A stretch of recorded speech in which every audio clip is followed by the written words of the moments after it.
Witam wszystkich na moim kanale YouTube, jestem Grzegorz Gruca, a w tym filmiku pokażę Wam, jak montowałem lustro w łazience. Tak jak tutaj widzicie, jest to lustro zawieszane. Jeżeli chodzi o to lustro, no to jest one oświetlone na obwodzie. Dlatego w filmie, w takim dużym skrócie, pokazałem Wam, co trzeba zrobić przed położeniem płytek, żeby to ładnie wyglądało i żeby lustro miało zasilanie. Zapraszam na film. Przed tynkowaniem został ułożony przewód elektryczny, który będzie zasilał lustro. Został on podciągnięty pod wyłącznik. Aby była możliwość schowania kostki, do której podłączamy przewody elektryczne, pod płytkami zamontowałem puszkę elektryczną. Jeżeli chodzi o płytki, no to wyciąłem taki prostokącik, żeby łatwo było włożyć tą kostkę, do której przykręcimy przewody i żeby ona nie przeszkadzała. Gdyby się okazało, że jednak zdecydujemy się na lustro przyklejane, no to te przewody można schować w tej puszce, przykleić lustro i nie mamy problemu, czy obciąć ten kabel, czy nie. Ponieważ cały on się mieści w tej puszce i w razie czego, gdyby znów następna zmiana nastąpiła, no to możemy odciąć to lustro przyklejane i zawiesić lustro z oświetleniem. Wtedy wyciągamy te przewody i mamy całą instalację gotową do podłączenia lustra. Po ułożeniu płytek zamontowałem umywalkę i miałem już bazę do zamontowania tego lustra. Żeby dobrać wymiary tego lustra, no to najpierw dowiedziałem się, na jakiej wysokości powinno zaczynać się lustro i na jakiej wysokości powinno kończyć się lustro. No i najczęściej padały takie informacje, że 1,20 m od ziemi ma się zaczynać lustro i kończyć na 2 metrach u góry. Te dwa wymiary mówią wprost, że lustro powinienem zamówić 80 cm wysokie. Następnym wymiarem no to jest szerokość. Jeżeli chodzi o szerokość, no to chciałem, żeby to lustro wystawało 10 cm poza zarys umywalki. W moim przypadku umywalka miała 160 cm szerokości, dlatego szerokość lustra to jest 180 cm.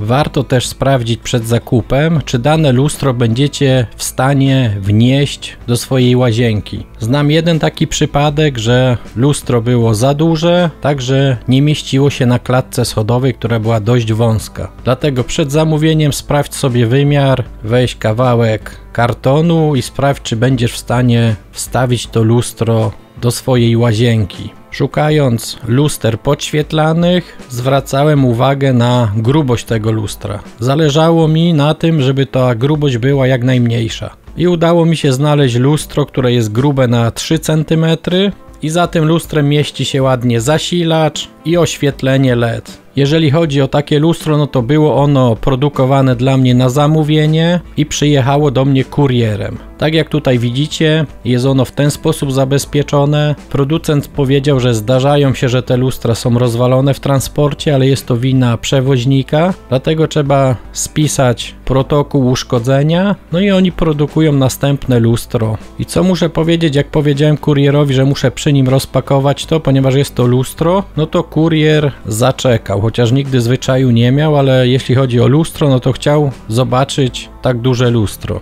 i czy przyjechało w całości. Tak jak tutaj widzicie, lustro będzie zawieszone na 3 uchwytach. Razem z lustrem przyjechały też kołki montażowe. Jest to lustro dużych rozmiarów. Przewidziane zostało do zamocowania takiego lustra 3 uchwyty, dlatego wytrasowanie tych uchwytów musi być bardzo precyzyjne. Często zdarza się tak, że jeżeli ktoś nierówno nawierci te otwory, jeśli chodzi o poziom, no to tak naprawdę 2 uchwyty trzymają, a jeden jest luźny. I w przypadku, jeżeli mamy kontakt ze szkłem, no to może się okazać, że po jakimś czasie to lustro pęknie. Dlatego jeżeli chodzi o trasowanie pod te 3 kołki, no to użyłem lasera, tak żeby wszystko było idealnie. Na samym początku musiałem przewiercić się przez płytki i tutaj do tego użyłem koronki diamentowej, którą chłodziłem wodą. Po przewierceniu płytki w ścianie wierciłem już wiertłem do betonu, ale nie używając udaru. W miejscu, w którym będziemy wykonywać otwór, musimy być pewni, że nie ma żadnej rurki, nie ma żadnych przewodów elektrycznych, ponieważ narobimy sobie bardzo dużo kłopotów. Po remoncie muszę wam powiedzieć, że są miejsca takie, w których nigdy wy byście nie położyli rurki czy przewodu, ale ktoś inny uznał, że jest to najlepsze miejsce i możecie po prostu je przewiercić. Dlatego zwróćcie na to uwagę. Po wykonaniu otworu dobrze jest go przedmuchać, tak żeby był czysty od pyłu.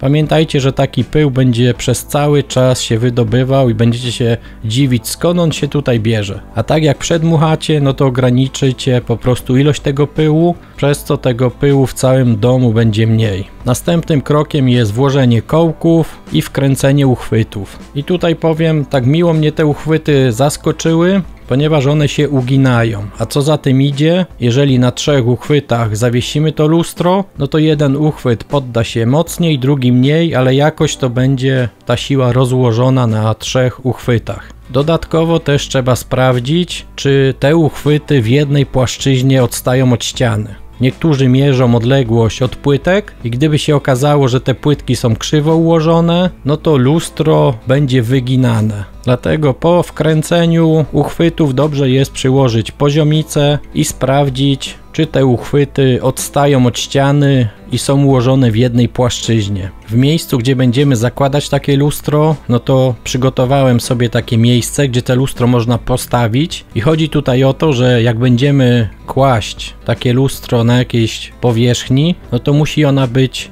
miękka na tyle, żeby nie uszkodzić krawędzi lustra. Jeżeli położymy na twardym elemencie, no to jest duże prawdopodobieństwo, że to lustro pęknie, no i trzeba będzie zamówić nowe. Dlatego tutaj na zlewie zdemontowałem wylewki, tak żeby przez przypadek nie uderzyć w te wylewki i dodatkowo położyłem tutaj płytę z pianki, na którym można położyć to lustro. Jeżeli nie podłączacie tego lustra do zasilania, no to możecie od razu wieszać to lustro na ścianę. Ja tutaj musiałem postawić te lustro na tej piance i podłączyć przewody elektryczne. Po podłączeniu przewodów elektrycznych założyłem lustro na ścianę. Użytkujemy już to lustro prawie rok, więc teraz mogę opowiedzieć, jak ono się sprawdziło. To lustro oprócz tego, że ma podświetlane krawędzie, ma też matę podgrzewaną na całej powierzchni. Ta mata ma za zadanie podgrzać lustro, żeby odparowała para, która na nim się osadziła. Bardzo często w łazience zdarza się coś takiego, że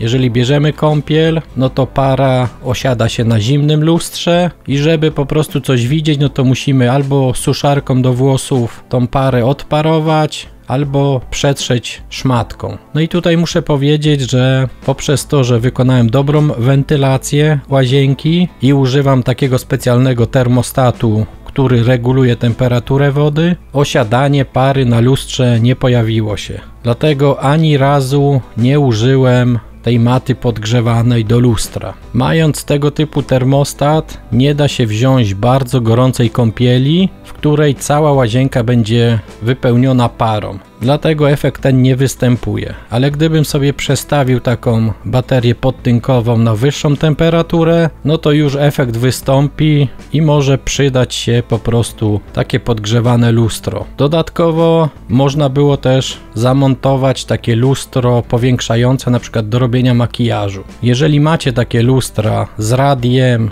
z zegarkiem, z głośnikiem czy z wyświetlaną godziną, no to proszę napiszcie w komentarzu, jak u was się to sprawdziło.